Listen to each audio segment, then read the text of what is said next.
Hello friends, welcome to my YouTube channel.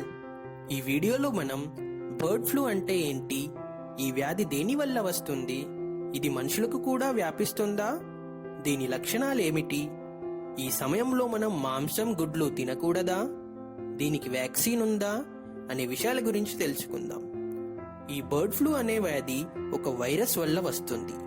ఆ virus పేరే avian influenza virus. అందుకే దీనిని ఏవియన్ ఫ్లూ అని కూడా అంటారు. ఈ ఇన్ఫ్లుయెన్జా వైరస్ అనేది ఆర్థోమిక్సోవిరిడే అనే ఫ్యామిలీకి చెందింది. ఈ వైరస్ యొక్క బాడీ మీద రెండు రకమైన యాంటీజెనిక్ ప్రోటీన్స్ ఉంటాయి. అవే హెచ్ మరియు ఎన్. హెచ్ అంటే హీమాగ్లూటినిన్, ఎన్ అంటే న్యూరామినిడేస్. ఇవి వైరస్ ని బాడీలో ఉన్న సెల్స్ లోపలికి ప్రవేశించడానికి హెల్ప్ చేస్తాయి. ఈ ప్రోటీన్స్ యొక్క స్ట్రక్చర్ వేరువేరు రకాలుగా ఉంటాయి. అందుకే వీటికి H1, H2 లేదా H3 అని, N1, N2 లేదా N3 అని నెంబరింగ్ ఇచ్చారు. వీటిని బట్టి ఎన్నో రకమైన స్ట్రెయిన్స్ ఉంటాయి. For example H1N1, H3N2, H5N1 లేదా H5N8.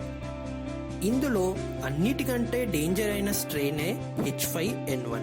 ఈ వైరస్ యొక్క ప్రత్యేకత ఏమిటంటే ఈ యాంటీజెనిక్ ప్రోటీన్స్ అనేవి మ్యుటేషన్ జరిగి వాటి స్ట్రక్చర్స్ ఎప్పుడూ చేంజ్ చేస్తూ ఉంటాయి. ప్రతిసారి కొత్త స్ట్రెయిన్స్ వస్తాయి. కాబట్టి ఈ వైరస్ కి వ్యాక్సిన్ అనేది ఎఫెక్టివ్ గా తయారు చేయలేము. ఈ బర్డ్ ఫ్లూ ఇండియాలో 2006లో ఒక పాండమిక్ లా వచ్చింది. తర్వాత మళ్ళీ ఇప్పుడు 2021లో బర్డ్ ఫ్లూ అవుట్ బ్రేక్ అనేది వచ్చింది. మొదట హిమాచల్ ప్రదేశ్లోని పాంగ్ డ్యామ్ లేక్ వద్ద వలస వచ్చిన వేలాది పక్షులు, బాతులు చనిపోవడం జరిగింది. అది వ్యాపిస్తూ ఇప్పుడు రాజస్థాన్, మధ్యప్రదేశ్, గుజరాత్, కేరళలో కూడా పక్షులు చనిపోయాయి. మన తెలుగు రాష్ట్రాల్లో కూడా ఈ బర్డ్ ఫ్లూ అనేది వ్యాపించింది.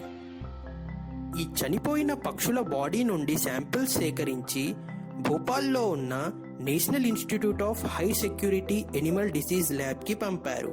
ఆ ల్యాబ్ రిజల్ట్స్ లో వచ్చింది ఏమిటంటే ఈ పక్షులకు H5N8 strain of influenza type A virus వచ్చి చనిపోయాయని నిర్దేశించారు.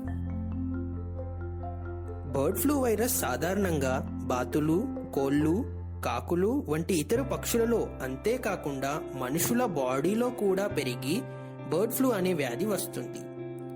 చాలా వరకు ఈ వైరస్ అనేది పక్షుల నుండి ఇతర పక్షులకు మాత్రమే వ్యాపిస్తుంది. అందుకే దీనిని బర్డ్ ఫ్లూ అని పేరు. వింటర్ సీజన్లో అక్కడ చలి తట్టుకోలేక వేరే దేశంలోని పక్షులు మన ఇండియాకి వలస వస్తాయి. ఆ వలస వచ్చిన పక్షులలో ఒకవేళ బర్డ్ ఫ్లూ వైరస్ గనక ఉంటే అవి ఇక్కడికి వచ్చి ఇక్కడున్న పక్షులకు స్ప్రెడ్ చేస్తాయి. ఫర్ ఎగ్జాంపుల్ ఇందులో చూస్తే మొదట వలస వచ్చిన పక్షులలో బర్డ్ ఫ్లూ వైరస్ ఉంది. అది పౌల్ట్రీ ఫామ్ లో ఉన్న కోళ్లకు ఇన్ఫెక్ట్ చేసింది.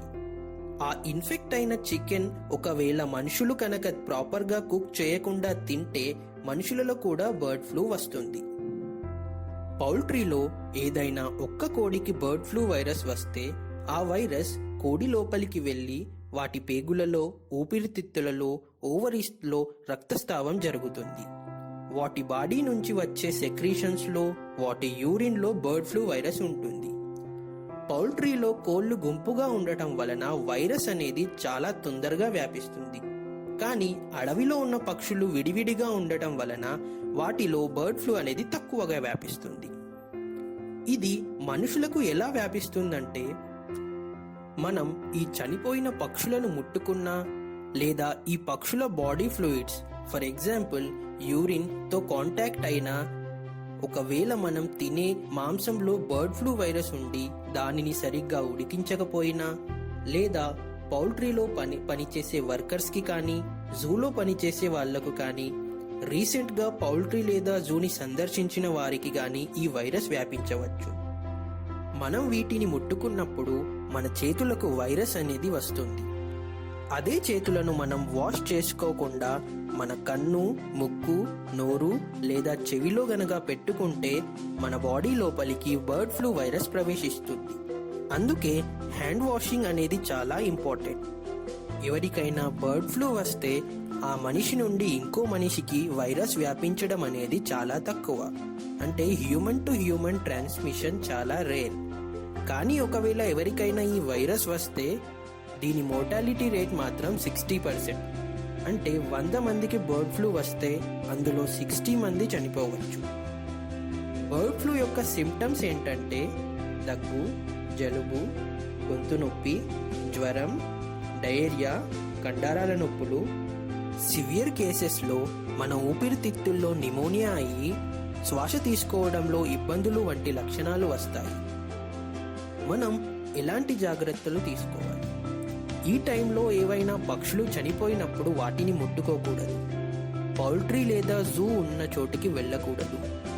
చాలా మందికి ఉన్న డౌట్ ఏంటంటే మనం చికెన్ లేదా ఎగ్స్ తినడం సేఫా అని. వరల్డ్ హెల్త్ ఆర్గనైజేషన్ WHO ప్రకారం బాగా ఉడికించిన మాంసాన్ని లేదా గుడ్డుని తినడం వలన ఎలాంటి నష్టం ఉండదు అని స్పష్టం చేశారు. ఎందుకంటే ఈ వైరస్ 70 డిగ్రీల కంటే ఎక్కువ టెంపరేచర్లో బ్రతకలేదు కాబట్టి. గవర్నమెంట్ బర్డ్ ఫ్లూ అవుట్బ్రేక్ని ఆపడానికి ఏం చేస్తుందంటే బర్డ్ ఫ్లూ వచ్చిన ఏరియాస్లోని 1 కిలోమీటర్ పరిధిలో ఉన్న పౌల్ట్రీ మరియు ఇతర పక్షులను చంపేయాలని నిర్దేశించింది. దీనినే కల్లింగ్ ఆపరేషన్ అని అంటారు. వాటిని చంపి అక్కడే పాతివేయడం లేదా కాల్చివేయడం చేస్తారు. ట్రీట్మెంట్: ఎవరికైనా బర్డ్ ఫ్లూ వస్తే వారికి యాంటీవైరల్ డ్రగ్స్తో పాటు సపోర్టివ్ ట్రీట్మెంట్ అనేది ఇస్తారు. అంటే రెస్ట్, హైడ్రేషన్, ఫ్రీక్వెంట్గా వాటర్, ఫ్రూట్ జ్యూసెస్ తాగడం చేయాలి. పేషెంట్తో పాటు వారి ఇంట్లో ఉన్న అందరికీ కూడా ట్రీట్మెంట్ ఇస్తారు. ప్రస్తుతం బర్డ్ ఫ్లూకి అప్రూవ్డ్ వ్యాక్సిన్ అయితే లేదు. ఎందుకంటే అది ప్రతిసారి కొత్త స్ట్రెయిన్స్తో వస్తుంది. ఈ వీడియోలో ఇంతే ఫ్రెండ్స్. నా ఎక్స్ప్లెనేషన్ మీకు నచ్చితే లైక్ మరియు షేర్ చేయండి. మరిన్ని మెడికల్ రిలేటెడ్ వీడియోస్ కోసం ఈ ఛానల్ని సబ్స్క్రైబ్ చేసుకోండి. Thank you.